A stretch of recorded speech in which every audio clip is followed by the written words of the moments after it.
Ya, karena ini ada apa kaitannya kitab Ithaf ini. Yang mensarah kitab Ihya itu Imam Murtado Az-Zabidi namanya. Ini ngajinya kepada Ba'alawi. Jadi kalau Imanuddin berkata saya menolak Ba'alawi itu sebagai keluarga Nabi, persilakan Imam Kiai Imanuddin, itu pendapat Anda. Dan Anda itu bukan berpendapat mencari kebenaran, tidak. Buktinya Kiai Imad ngomong, walaupun ulama sedunia mengakui Ba'alwi sebagai keturunan Nabi, saya tetap menolak. Nah, itu berarti sudah tidak ilmiah lagi, Kiai. Sudah nafsu. Kalau ilmiah, contohnya Imam Syafi'i. Kata Imam Syafi'i, ini madhab saya, madhab yang benar. Tapi kalau Anda mendapatkan hadis yang sahih, buang pendapat saya, ikuti hadis yang sahih. Ini Imam Syafi'i.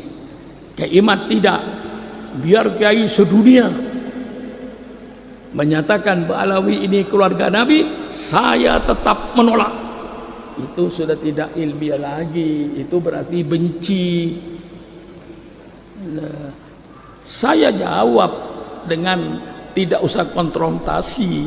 Saya menghormati Kiai Imaduddin di dalam membersihkan nasab Nabi dari pemalsu-pemalsu. Saya percaya kepada Kiai Imaduddin, tapi saya lebih percaya kepada Imam Nawawi Banten. Beliau di Mekah berguru kepada Ba'alawi. Saya percaya kepada Kiai Imaduddin, tapi saya lebih percaya kepada Imam Zabidi.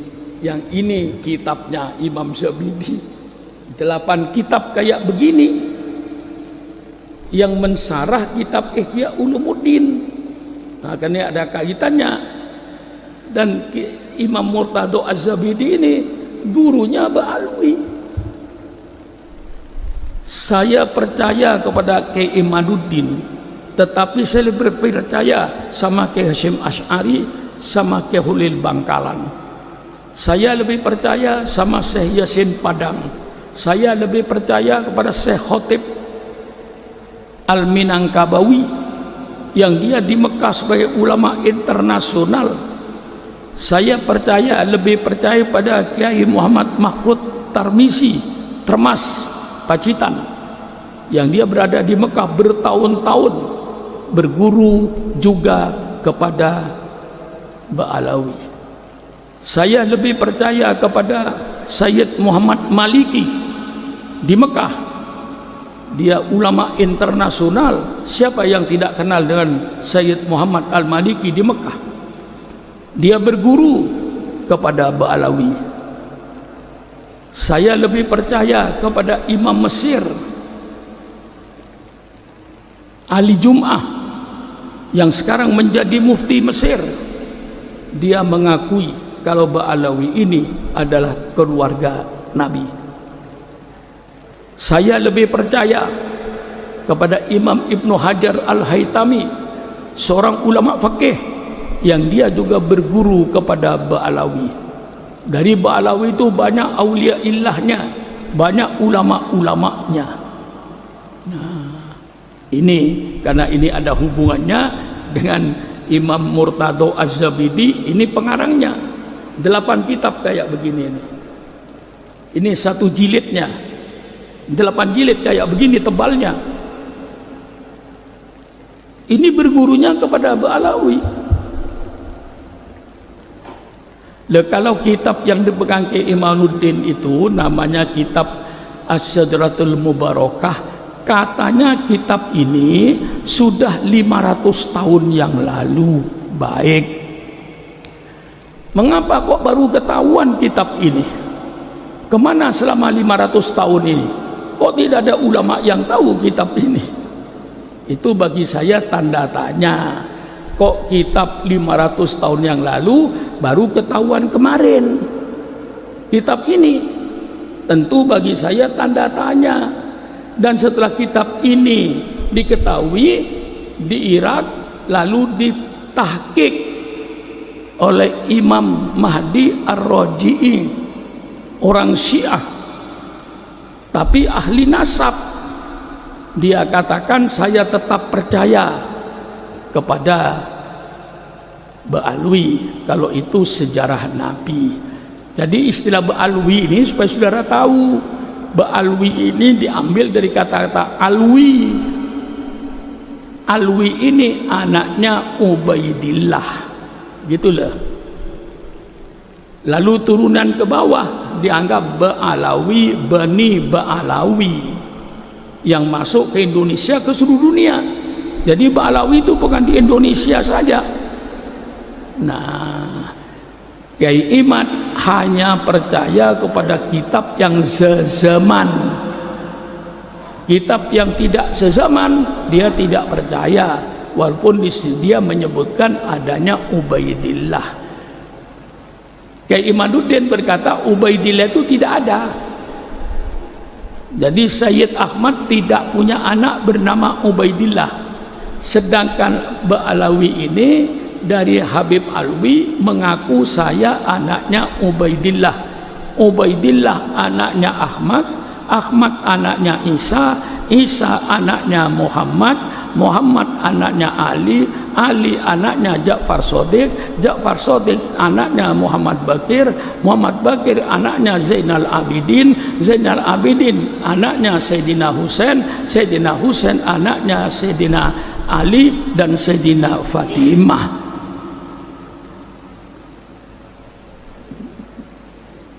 Dia kata Pak Kiai Imad, Ubaidillah tidak ada.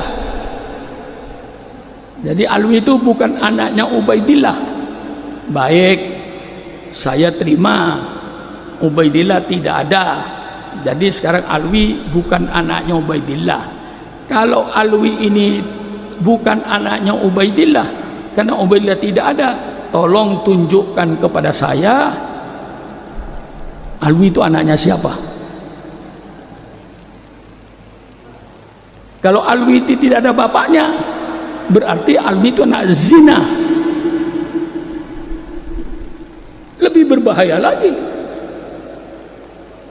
Jadi kalau Kiai Imad berkata Ubaidillah ini tidak ada, baik, tunjukkan kepada saya siapa ayahnya.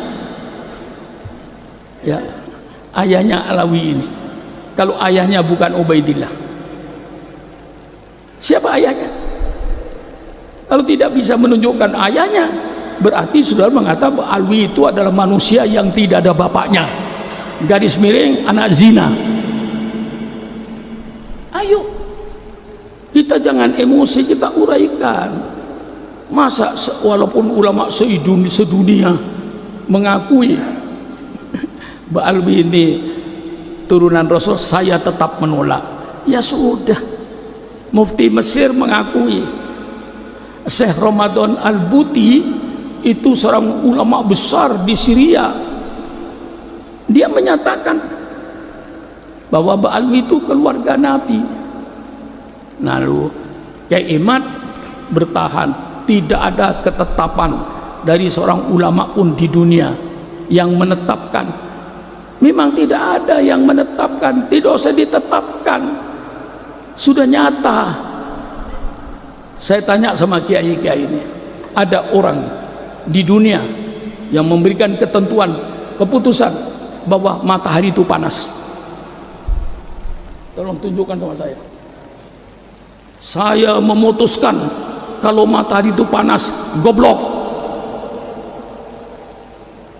Matahari sudah tidak pakai keputusan panasnya itu. Mengapa? Az-Zuhroh sudah dikenal. Seluruh pojok bumi tahu kalau matahari itu panas, tidak pakai SK. Kiai Amin minta SK-nya. Mana SK-nya? Dari ulama baik Kiai Hasyim Asy'ari. Tidak ada yang bikin SK, surat keputusan bahwa Ba'alwi adalah keturunan Nabi. Tidak ada yang memberikan SK itu. Laki Imat minta SK-nya, yang nggak ada. Mengapa tidak ada? Sudah jelas matahari itu panas, perlu di SK-kan. Surat keputusan Kiai Haji Syukron Makmun mengingat, menimbang, memutuskan bahwa matahari itu panas. Syukron Makmun goblok. Mari kita bicara fakta lah. Kalau sudah para ulama yang tokoh-tokoh besar tuh ngajinya sama Ba'alwi, termasuk saya itu ngaji kepada Habib Ali bin Husain Al-Attas 2 tahun saya ngaji kitab Bukhari. Alim, tiap saya bertanya apapun saja dijawab. Ngaji saya 2 tahun kepada beliau sampai meninggal. Itu Ba'alawi. Maka saya katakan secara hukum Islam, siapapun yang datang ke rumah saya hidungnya mancung atau tidak mancung, selama dia ngaku keluarga Nabi, saya hormati.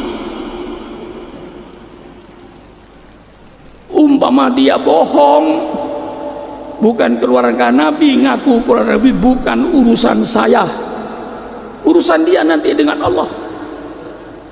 Dia tahu minal kabairi ayun sabar rajulu ila wali abihi, termasuk dosa besar orang yang mengaku bapak kepada yang bukan bapaknya. Kalau Habib Alawi mengaku ayahnya Ubaidillah yang bukan ayahnya, ini dosa besar, api neraka. Man kadzdzaba alayya muta'ammidan falyatabawa maq'adahu minan nar. Barang siapa yang mendustakan saya, bukan keturunan saya, ngaku keturunan saya, disiapkan api neraka. Masa ulama-ulama Ba'alawi yang aulia min waliyun man tidak mengerti hadis ini? Dia akan berbohong, bukan turunan Nabi, ngaku turunan Nabi, mustahil. Mereka banyak para aulianya, mereka banyak para ulamanya. Kitab Sulmut Taufik yang kai baca itu habaib, Nasaiduddin ya habaib, Rotib Haddad habaib, Rotibul Atos habaib. Marilah jangan bikin pecah belah. Ya. Kita ini sudah dipecah belah dulu. NU Muhammadiyah tahun 50-an 55, NU dengan Muhammad itu kayak kucing dengan anjing, saling hantam menghantam. Iya, tahun 50-an itu Muhammadiyah dengan NU itu sudah kayak kucing dengan anjing, musuhan gak karu-karuan. Kita cari benang merahnya. Setelah ketemu benang merahnya bahwa Muhammadiyah dengan NU ini tidak ada perbedaan prinsip, hanya perbedaan furu. Muhammadiyah subuh tidak baca kunut, Syukron Makmun baca kunut. Yang sholat subuh tidak baca kunut masuk surga. Orang yang sholat subuh kayak Syukron Makmun baca kunut, insya Allah pahalanya lebih besar. Kedua-duanya masuk surga. Yang masuk neraka yang tidak sholat subuh. Mari kalau bicara dengan saya terbuka, belak-belakan. Muhammadiyah sembahyang tarawih 8 rakaat, insya Allah masuk surga. Syukron Makmun mengikuti riwayat tarawih dari Sayyidina Umar, tarawih 23 rakaat, yang 8 rakaat masuk surga, yang 20 rakaat insya Allah pahalanya lebih gede. Kedua-duanya masuk surga. Yang tidak tarawih pun masuk surga, karena tarawih hukumnya sunnah. Mengapa Anda ribut? Bersatu sekarang. Datang lagi Wahabi, hantam lagi, pecah. Saya tantang Wahabi, ayo bicara dengan Syukron Makmun. Pernah saya bicara, dengan 135 mubaligh Wahabi di puncak. Saya jelaskan tentang kunut, saya jelaskan tentang maulid, saya jelaskan tentang tahlilan, sampai saya katakan kepada mereka, kalau Anda mencintai Sukuran Makmun, tolong luruskan Sukuran Makmun ini supaya tidak masuk neraka. Bukan Anda saja yang takut neraka, Sukuran Makmun takut neraka. Kalau sekiranya saya tahlilan, ada orang mati, peringatan maulid, bid'ah, syirik, masuk neraka, tolong selamatkan Sukuran Makmun dari api neraka. Saya kemukakan dalil saya. 135 semuanya diem. Itu mubaligh Wahabi semua. Dan saya berdialog dengan Wahabi itu dengan mubaligh Wahabi yang di Indonesia ini. Saya langsung dengan Syekh bin Bas, orang pertama Wahabi di Mekah. Saya temui di rumahnya, berdialog dengan saya. Ketahuilah benang merahnya. Selesai. Datang Syiah, gempur lagi Islam supaya hancur, bikin pecah belah. Syiah kita atasi. Kalau akidahnya tidak sama dengan kita, selesai, mulai redup. Datanglah yang benci habaib untuk dipecah lagi. Dan saudara jangan khawatir, ini habis nanti masih ada lagi untuk memecah kita ini. Orang yang akan memecah Islam tidak akan berhenti sampai hari kiamat. Tapi alhamdulillah, Sukuran Makmun masih membaca langkah-langkah mereka itu. Ngambil satu hadis saja, ya, hanya untuk tabarukan saja.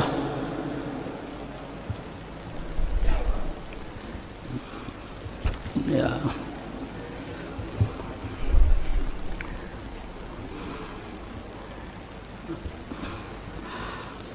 Qala sallallahu alaihi wasallam, innal alima la yu'adzabu adzaban yutifu bihi ahlun nar istiqdaman li shiddati adabihi arada bihi al-alim al-fajir.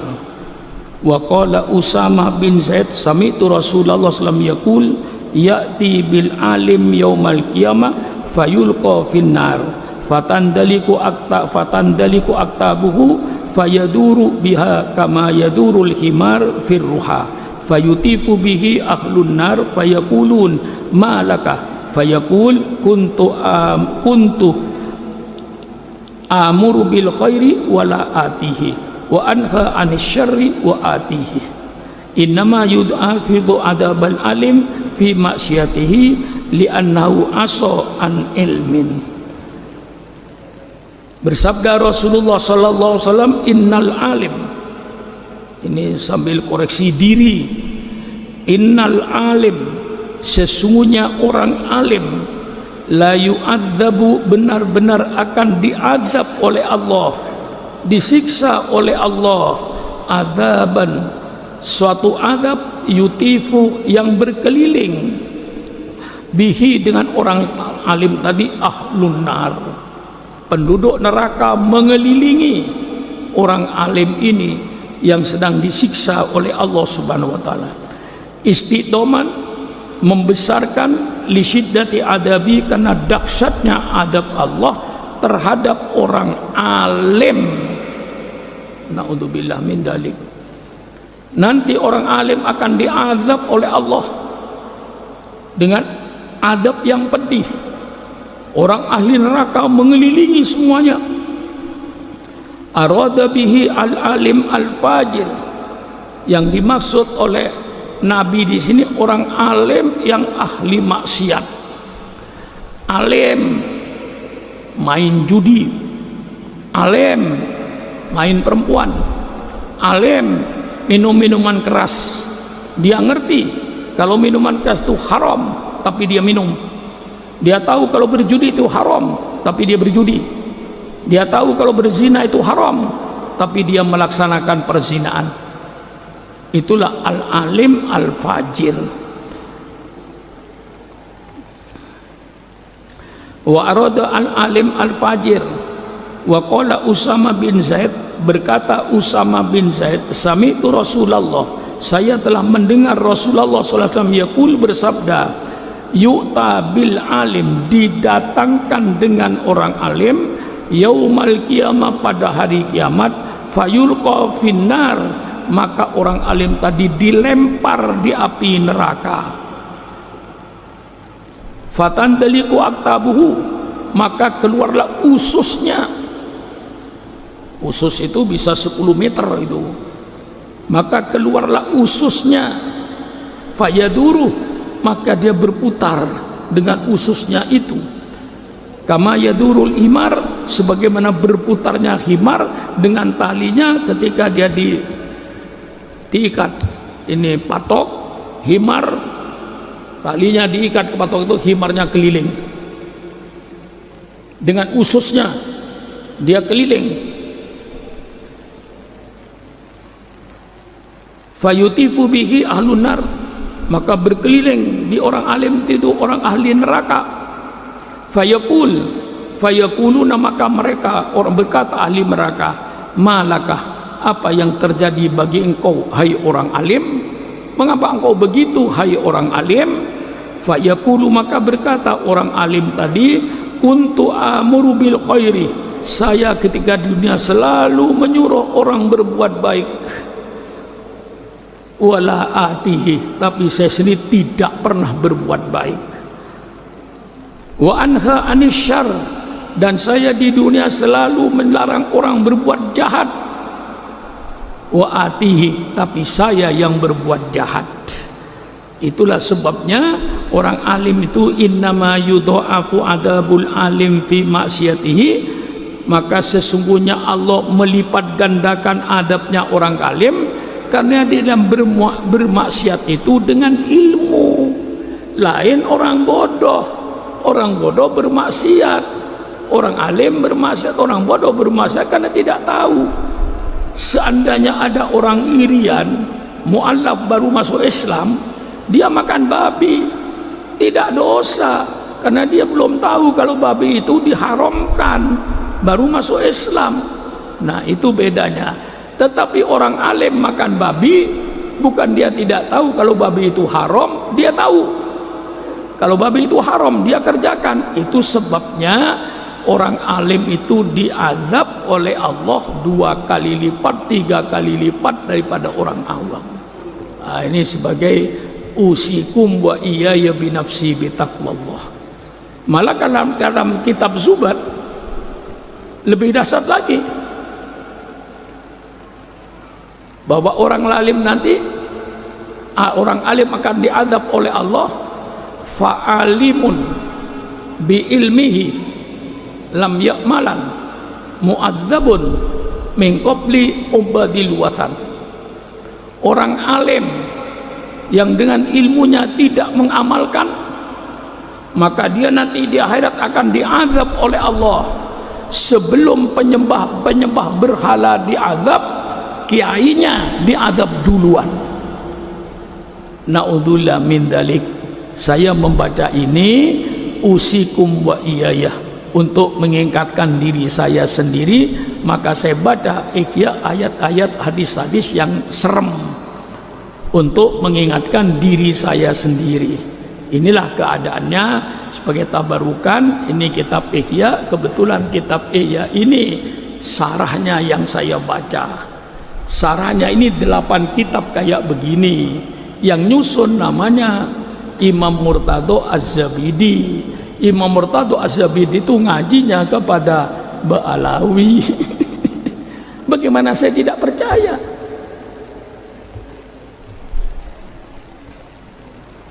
Itulah, maka kalau saya percaya kepada Kiai Imad, tapi saya lebih percaya kepada Hadratul Syekh Hasyim Asy'ari, termasuk pendiri Muhammadiyah yang namanya Kiai Dahlan, ngajinya sama Ba'alwi juga di Mekah. Dengan Hadratul Hasyim Asy'ari itu Kiai Dahlan satu guru. Pertama ngajinya kepada Kiai Soleh Darat Semarang, Kiai Soleh Darat ngajinya dari Mekah. Hadratul Hasyim Asy'ari bersama Kiai Dahlan pernah ngaji sama Kiai Kiai Soleh Darat Semarang. Dari situ baru ke Mekah. Kiai Soleh Darat juga belajar sama Ba'alwi. Hadratus Qasim Asy'ari bersama-sama Kiai Dahlan pendiri Muhammadiyah, gurunya di Mekah sama. Maka sebenarnya Muhammadiyah itu, Muhammadiyahnya Kiai Dahlan dengan NU tidak ada bedanya. Saya punya bukunya, Muhammadiyah zamannya Kiai Dahlan. Saya punya kitabnya. Suatu nanti saya bawa ke sini. Cuman tulisannya ini tulisan Arab Jawa. Ya, di situ ditulis, dikeluarkan dari perpustakaan Muhammadiyah Jogja. Zaman Muhammadiyah zamannya Kiai Dahlan, tarawihnya 23 rakaat, subuhnya baca kunut. Persilakan pengurus Muhammadiyah datang sama saya tunjukkan kitabnya. Cuman kitab ini ya lama tertutup. Nah, dibuka fikih pada zaman Kiai Dahlan, kunutan.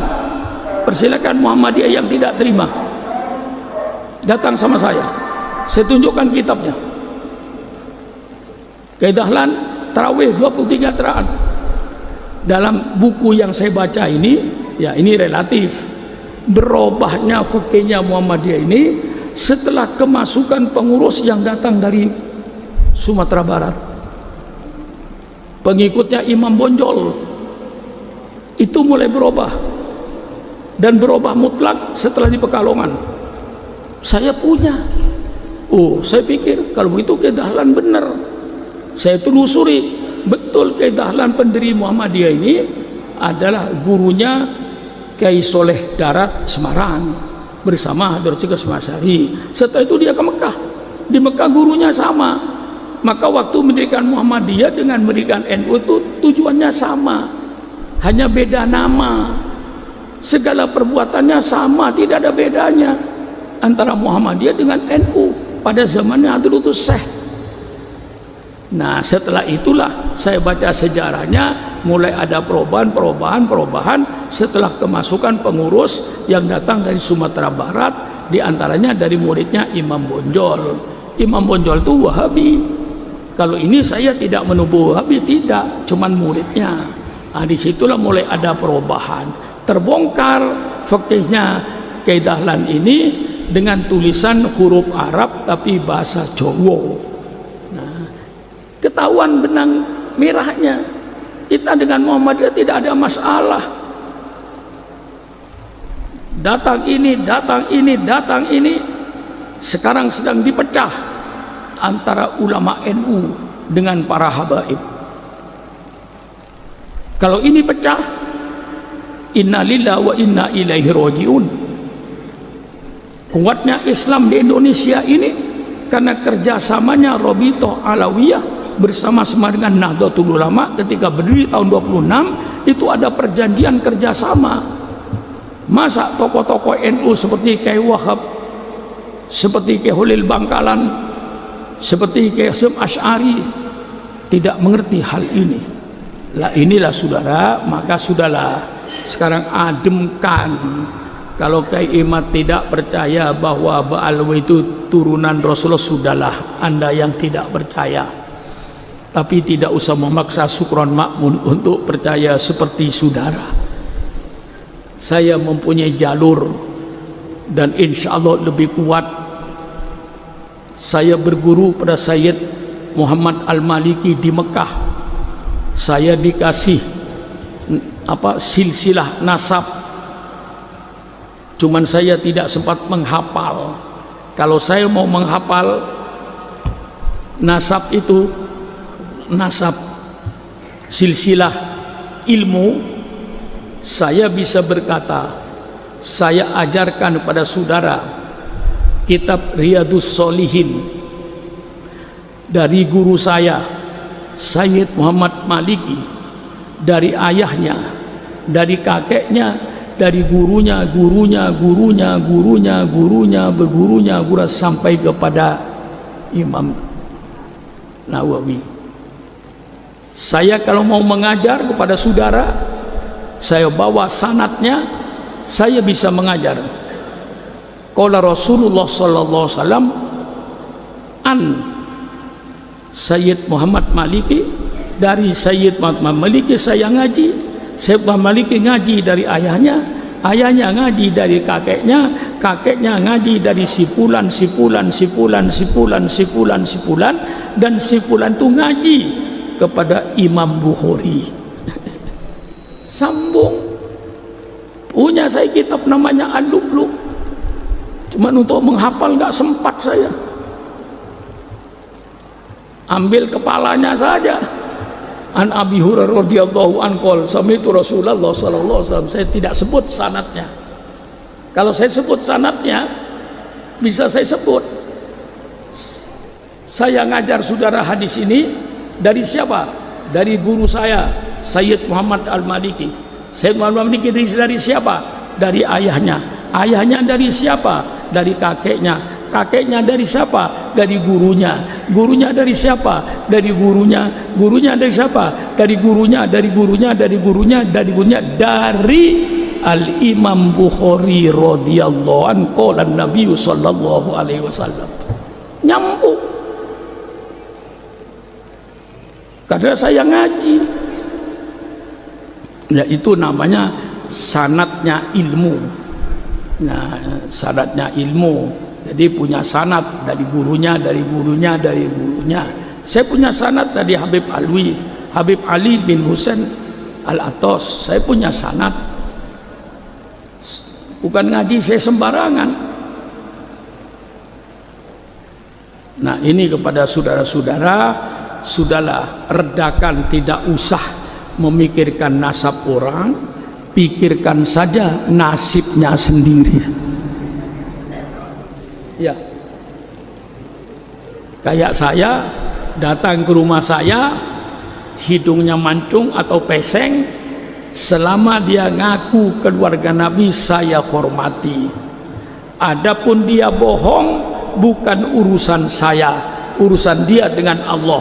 Saya tidak ngurusi nasab orang, saya urusi nasib saya sendiri. Bagaimana? Mantap? Mantap. Soal dia, dan saya yakin kok Kiai Karim, banyak Arab-Arab yang hidungnya mancung ngaku Habib di depan saya, padahal bukan Habib. Ngaku Habib padahal bukan Habib. Ya nggak apa-apa bagi saya tidak dosa menghormati, karena dia ngaku Habib. Adapun dia bohong, urusan dia. Saya tidak ngurusi nasab orang, yang saya urusi nasib saya ini di dunia dan di akhirat.